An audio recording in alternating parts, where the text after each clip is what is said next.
It's the Halloween edition. As promised, I want to talk about fear. And so I asked in a community post what some things you fear are. And I got some good answers.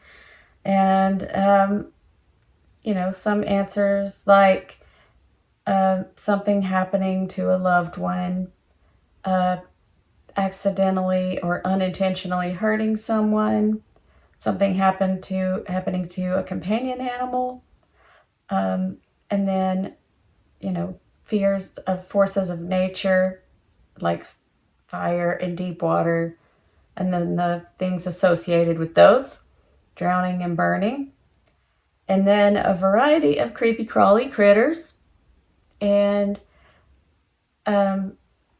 also passing before you accomplish what you want to in life, and then scary movies, things like that.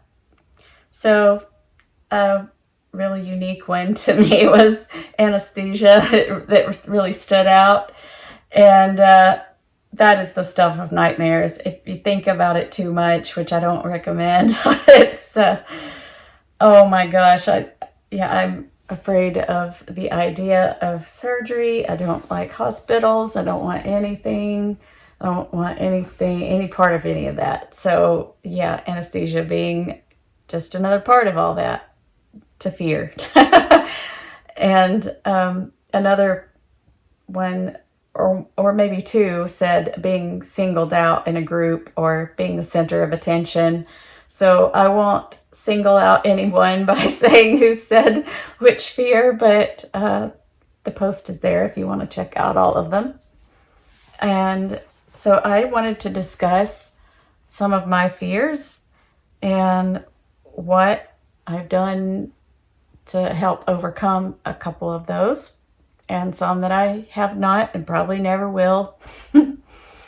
So fear is something that I guess I will define as, the whole palm sweating, heart racing, that kind of fear. Not anxiety like laying awake in bed worrying about, whether or not the bills are going to get paid, that kind of thing. I think of, I've been truly afraid in my life at times. And so that is the type of fear that I'm talking about, that I'm going to discuss.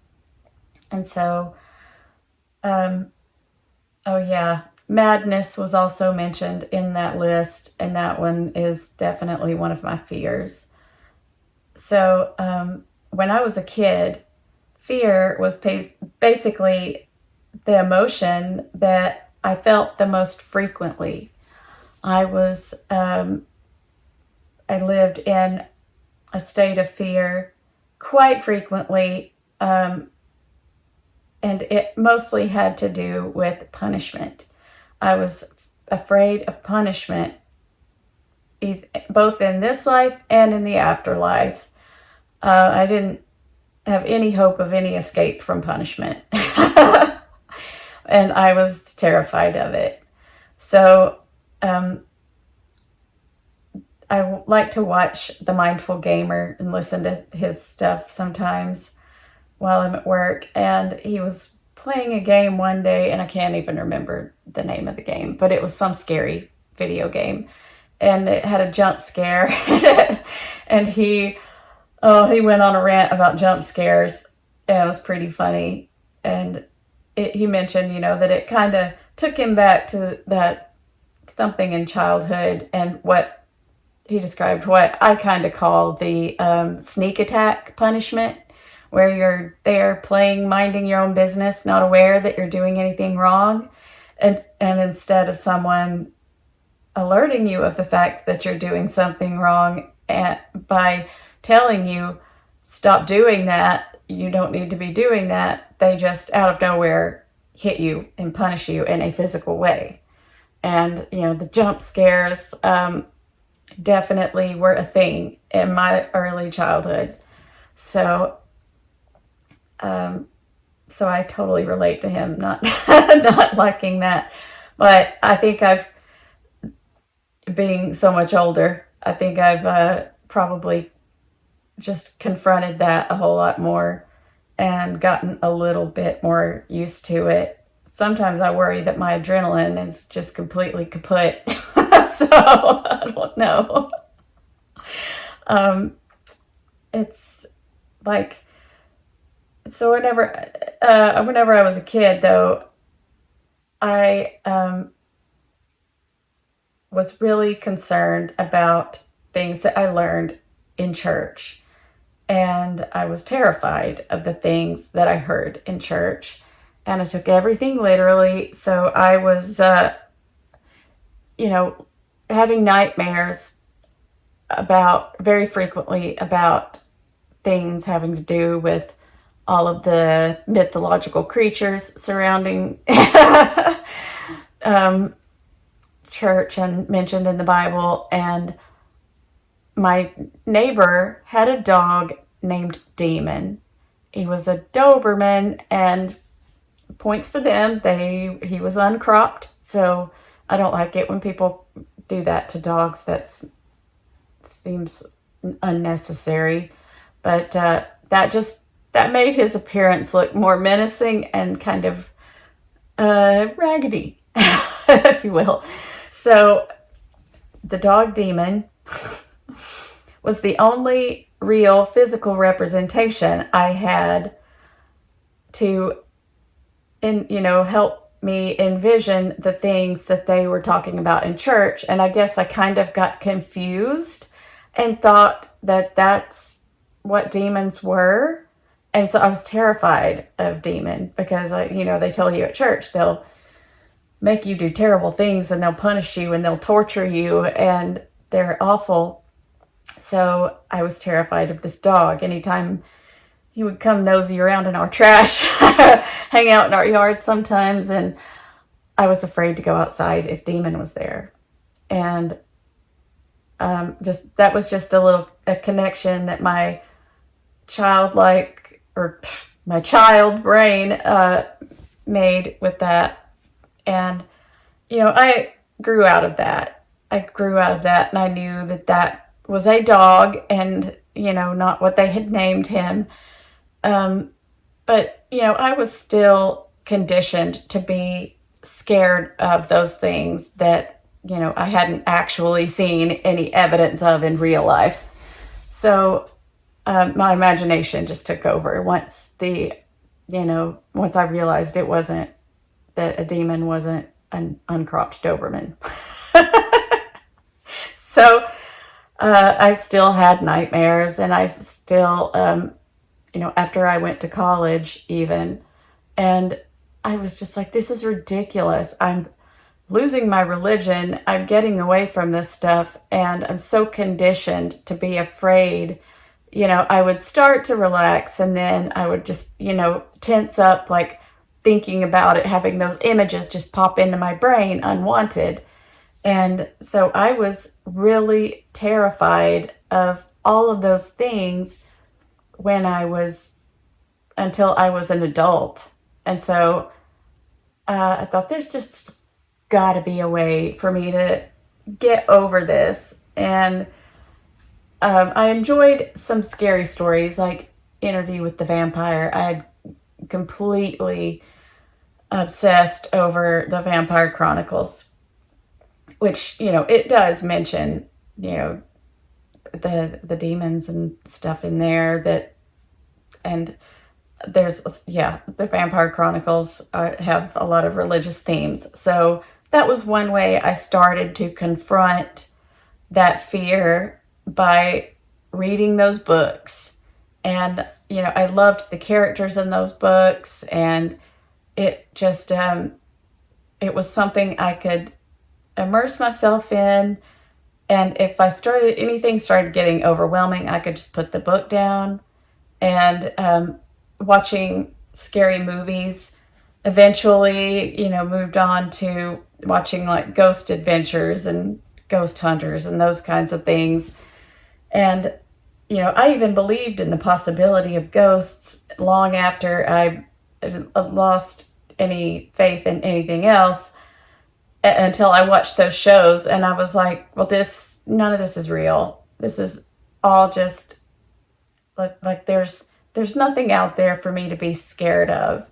I can just, walk around in the dark if I want to, and the real threats, the real life things that go bump in the night, the people are the ones I need to be way more concerned about than any of this made up stuff.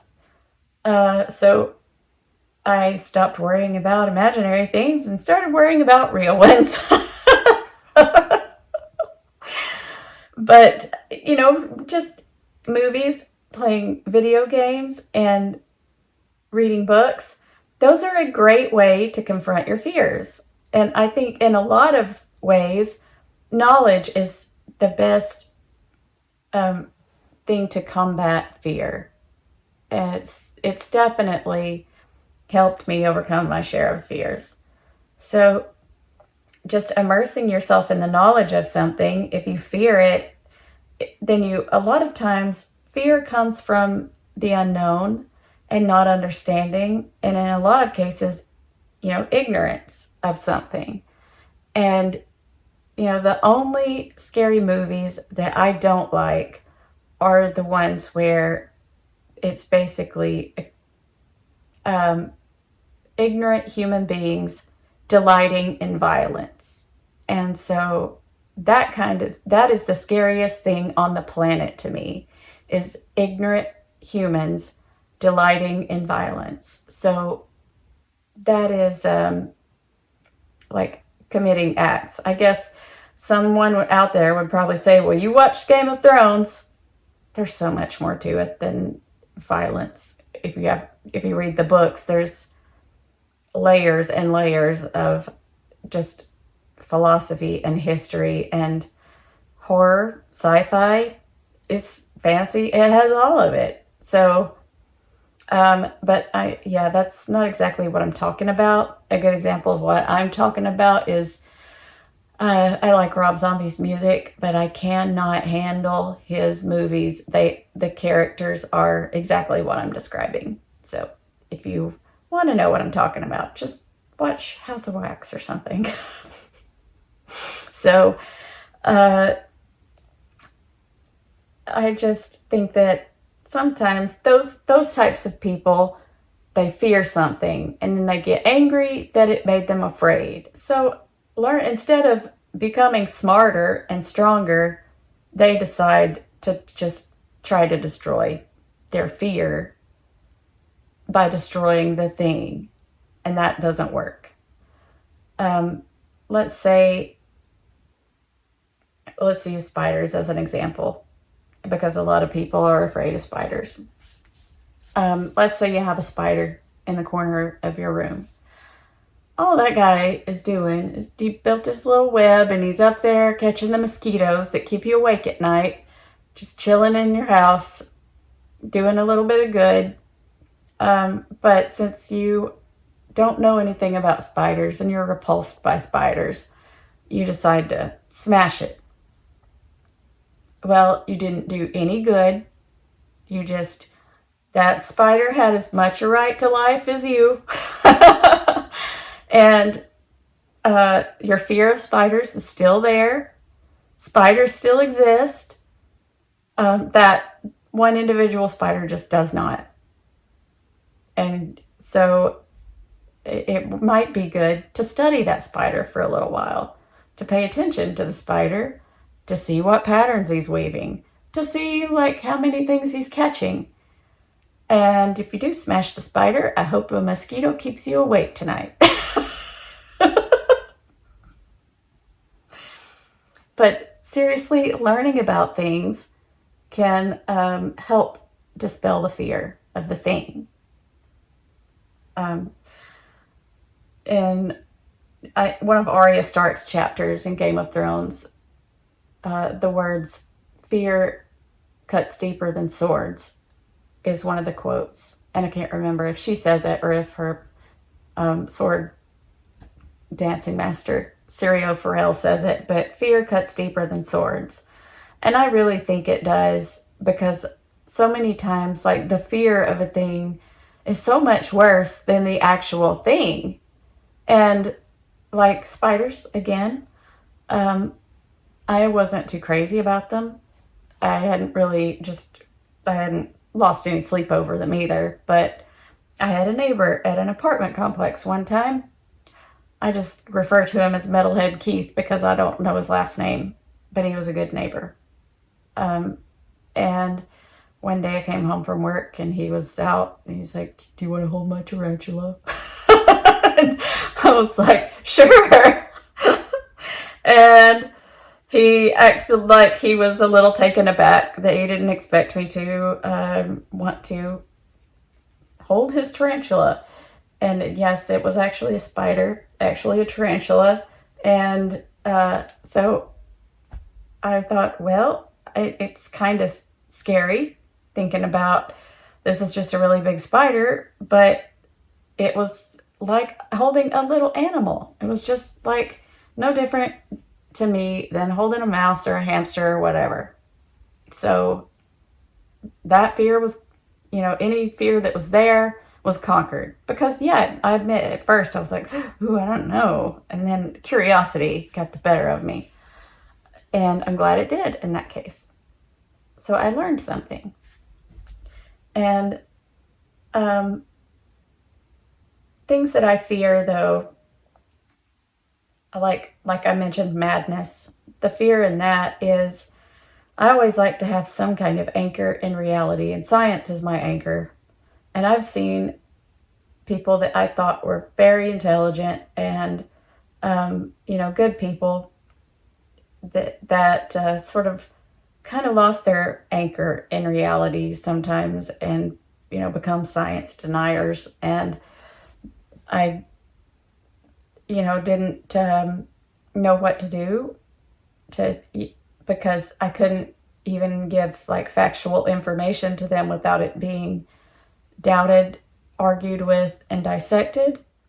Whenever you try to talk to someone who is very invested in an idea that isn't grounded in reality, then it becomes impossible to reason with that person.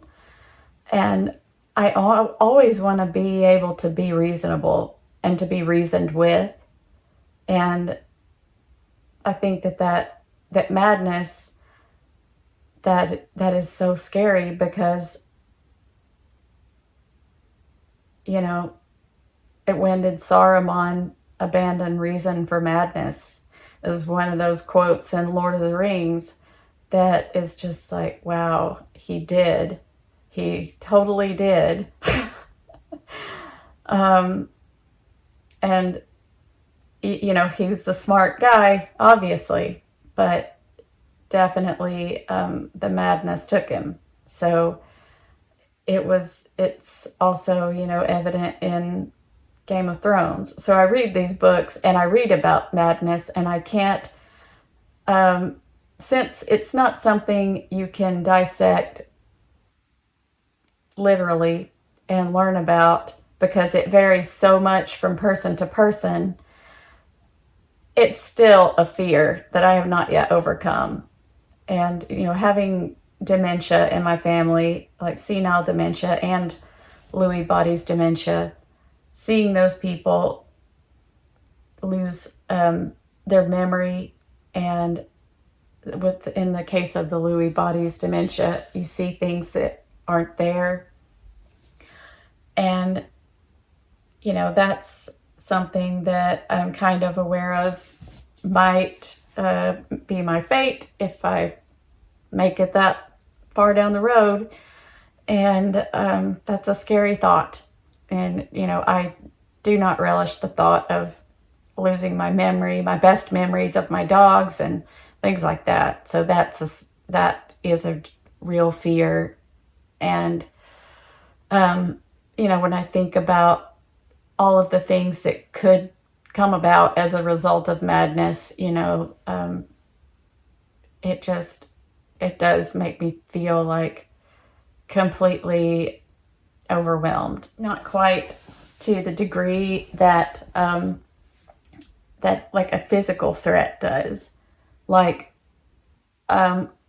whenever I'm in a crowd, I don't like crowds at all, but like I hate parades. I know that sounds dumb, but I do fear parades because logistically they are dangerous. You have emergency services all there busy keeping the crowd under control at the parade or participating in the parade. And if that crowd turns mob at any point, or if anything happens and they just go, run amok and, are trying to, if anything like a big emergency happens, everybody starts looking out for number one or, the person they care most about. And people get trampled, people get hurt. And so, crowds, especially funneled into small spaces, small areas like a parade and city streets, that's scary to me, very scary.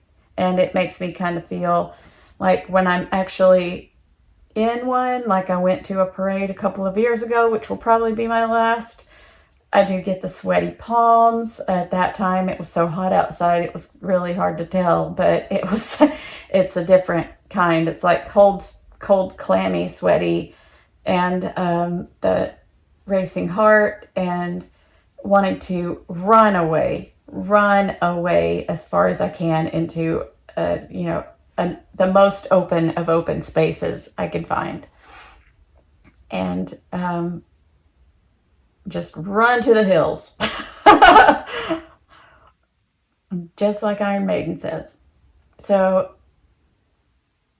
I don't like crowds whatsoever, but I don't know if I'm classified as whatever the technical name is for having a phobia of crowds, because I can still go, like if I want to go to something badly enough, like the Ghost concert I went to last year, I can go and be on the perimeter. Like I got a general admission ticket for the lawn because that was a safe place for me. It's, a way you can find a nice open area, and it's, on the edge, a grassy perimeter area. So you're not in that area that's getting smashed towards the stage or the exits. So I can do crowds if the benefit outweighs the risk. So there's that. And like I'm not agoraphobic. I do consider my house my safe space, but I'm not afraid to leave it, even though I do not like going to a lot of places. Again, the benefit has to outweigh the risk. Like going to Utah, I'm always down for that. I love, going out to the desert, pretty much anywhere Rocky Mountain West, I'm always eager to go. But yeah, if you were like, here's an all expense paid vacation to Florida, no thank you. Oh my gosh. But anyway, it's just my personal preference. And so it's there has to be that benefit outweighing the risk whenever I'm thinking about things that I do fear. And I am tocophobic. I have tocophobia, which is a fear of childbirth and pregnancy. And that I have not been able to educate that out of myself. And it seems like the more I learn, the more I am just happy that I never had to experience that. And I never want to experience that, never have. And I'm very uncomfortable. I do get sweaty, clammy hands and a heart racing thing when I think about it too much, and or if I'm around pregnant women and newly born children. It's scary to me to even think about. And so, and you know, how delicate and fragile they are when they're just very first. Yeah, it's, I'm so clumsy. I can't even imagine being, you know, trusted with something that fragile. So, oh, so it's just, I guess, maybe an irrational fear, but plenty of people have died from childbirth. And so I don't, you know, think that it's the most irrational. The only other person other than myself that I've known personally that has a phobia is my mother's sister. And she would not leave her house. She was agoraphobic. She wouldn't leave her house, didn't for the last several years of her life. And she also had a phobia of cats. And I'm like, when I was a kid, I just could not comprehend that. I still can't comprehend that. Cats are great. When I was a kid, I loved cats so much. They were my special interest animal. And my grandparents had about 20 because they had a big farm and a couple of barns and a house. So I was always over there playing with the cats. And I had my room decorated entirely in cats with like cat posters, a cat blanket, cat curtains, and cat stuffed animals. And speaking of, I'm wearing Hello Kitty PJs. I don't know if you can see it, but there they are. Oh, better not be taking any screenshots of my feet. Oh, that's a joke. I don't think anybody's really doing that. But anyway, so yeah, my Aunt Carol was terrified of cats, or aunt, whichever side of the pond or hill or holler, whatever you grew up on. And I asked why she was afraid of cats. And my family said that she was attacked by a cat when she was pregnant. And now that I'm an adult and I'm afraid of pregnant people, I'm like, wow, that's a weird full circle that the family just went.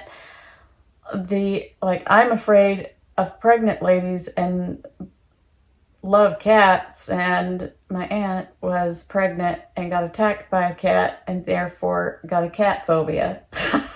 That is such a weird strain. It's very odd. I don't know. It's, you know, maybe the spirit of that cat dwells within me. I don't know.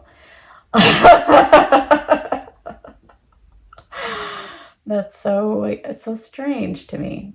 But people fear what they fear, and it's not for me to judge. Because, you know, I have fears that seem completely irrational to people. If everyone feared what I did, the human race would be extinct. No, we wouldn't. That's not true. We would have developed a technology by now that had nice little matrix style incubators. But anyway, so yes, I think that most fears can be confronted, you know, with books, movies, video games, those ways, and acquiring knowledge is the way to conquer your fears. So tell your dogs I said hi, tell your cats I said pss, pss, pss, and tell your creepy crawly critters I said hi as well, I guess. And I'll see you next time.